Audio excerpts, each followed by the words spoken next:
Hello everybody, welcome to English classes with Swati Datta where English is made fun and lucid. Now today's poem is ICSE English Class 10 poem The Patriot by Robert Browning. Let's understand Browning first. Browning was a British poet. He was writing during the Victorian period. He was writing during the Victorian era. Now, he lived for about 80 years and created one of the most important literary works of English literature. He was the contemporary of Lord Alfred Tennyson, another very famous poet of his times. And he had written several poems like Last Ride Together, Last Duchess, and one poem, if I tell you, you'll quickly recognize him. You must have read this poem earlier in your life in younger classes, and that is Pied Piper of Hamelin. This poem, if you remember, you must be thinking of this rat catcher, this young man having a magical flute which he plays, and he takes away all the rats away from the town, and thereby he just saved the town which was destroyed by the rats, and it was people were dying because of plague. So it's this old story from Germany which Browning had written in form of a poem, and this became extremely famous with the children. So this is the same Browning, and again you are reading him in class 10.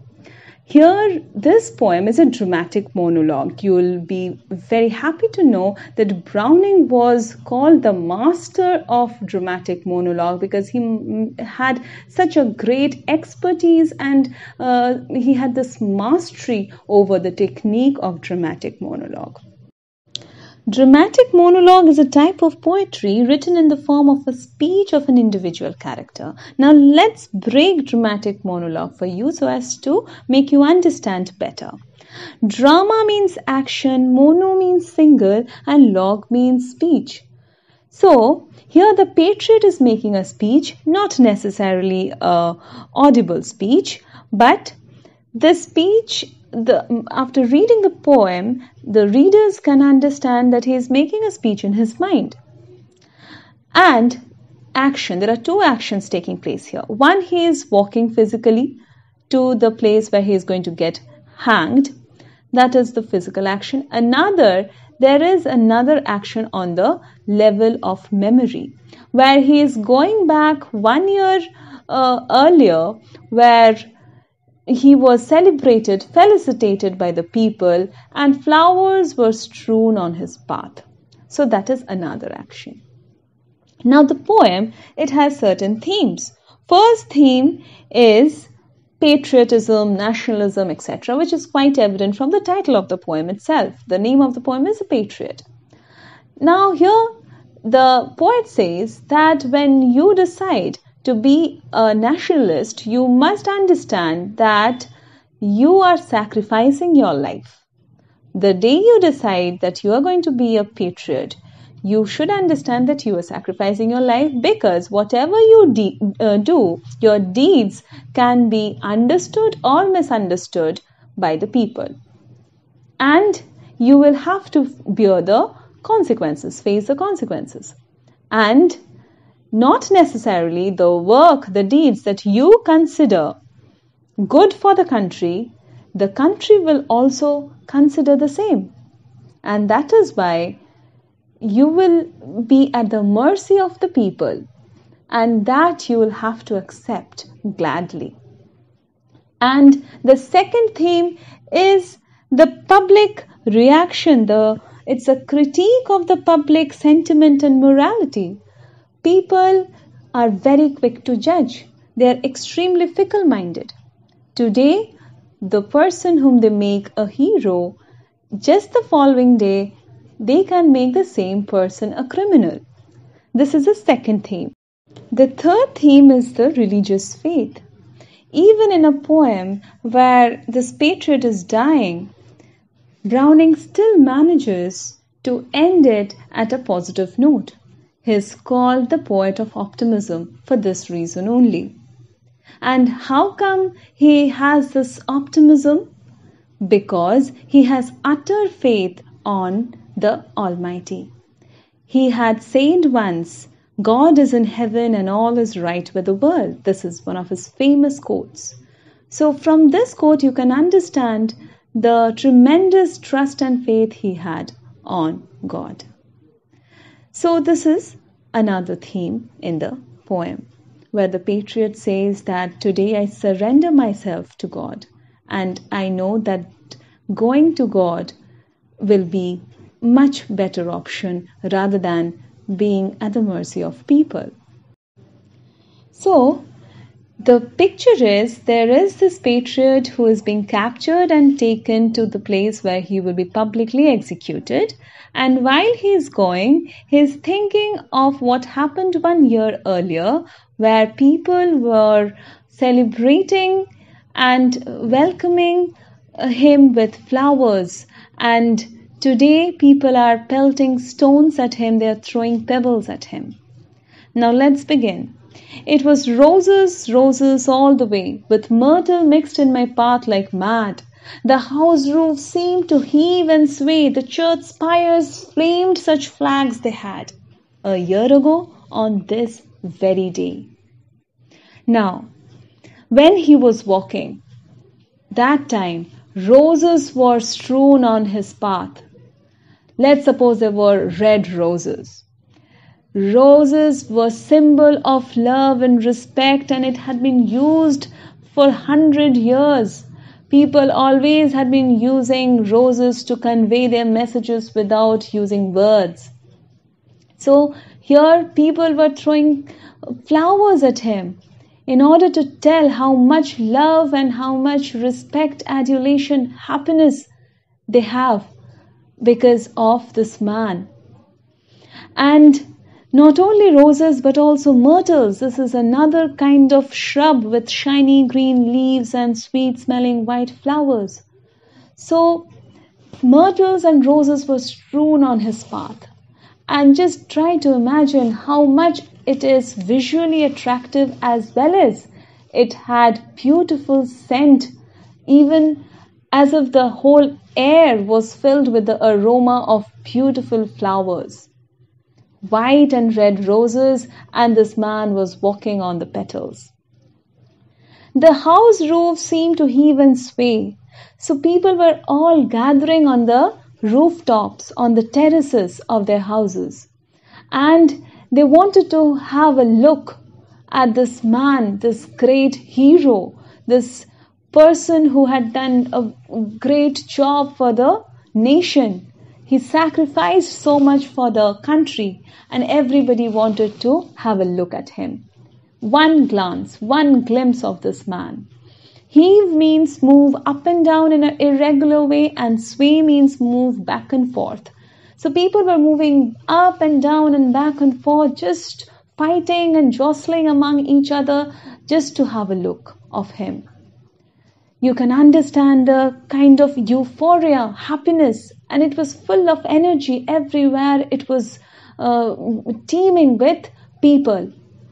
And it was such as if it seemed the house roofs only, it was swaying and heaving, because the people on the rooftops, they were swaying and heaving. So that's a kind of exaggeration, a hyperbole in terms of poetic device. It is called hyperbole. The church spires flamed, such flags they had. Church spires means pointed conical shaped structure on top of church. And even the church, they also had hung, they also hoisted flags, and they wanted to celebrate the patriot. The tower of church was decorated with flags. And it was all so beautiful. And all this happened 1 year earlier on this very day. 365 days ago, this thing happened. In the second stanza of the poem, the speaker continues narrating the old story from the same day a year ago. The air broke into a mist with bells. The old walls rocked with a crowd and cries. Had I said, "Good folk, mere noise repels, but give me your sun from yonder skies," they had answered, "And afterward, what else?" So, the air seemed misty. Mist means water or other liquid suspended finely in air. So the place resounded with bells. The celebratory sound when someone comes, a great hero, when he arrives, he approaches. What kind of felicitation is given to him with lot of sounds, lot of ringing of bells, etc. So people were celebrating, and as if the sound was filling the air. And even the old walls were rocking. Rocking means moving gently back and forth or side to side. So it is again an exaggeration. Obviously, it wasn't happening, but the poet here tries to tell you the kind of energy that was there in the air, and the whole place was so vibrant. And the crowd and cries were as if making the walls rock, move. And the patriot is saying that if I had said that good folk, folk meaning people in general, that my people, my countrymen, good folk, mere noise repels. Just the making of this noise that I'm coming and you are just saying hail hero, etc. All these noises, they're such repulsive things for me. I want something more. What can you do for me? Can you just bring the sun from the sky? Yonder skies meaning, yonder meaning far distant sky. So the sun is at a far distance. So he's saying, just this noise is repelling me. Why don't you bring the sun from the sky? So the patriot said that even if I had said that, people would have told me that, okay, fine, I will obviously bring that for you. I'll bring the sun for you. Afterward, what else do you want? So people will readily bring the sun, and they would ask, what else do you require? Do you require something else? So obviously this thing did not happen, but the poet wants to tell you that this hero was a very special person in their lives just 1 year ago, and they could actually do anything for him. The third stanza of the poem is a speaker's narrative on what all he did for his country. Alack, it was I who leaped at the sun, to give it my loving friends to keep. Not man could do have I left undone, and you see my harvest what I reap. This very day now a year is run. Alack is a word to express regret. He says that it was me, it was I, who leaped at the sun, who jumped high towards the sun.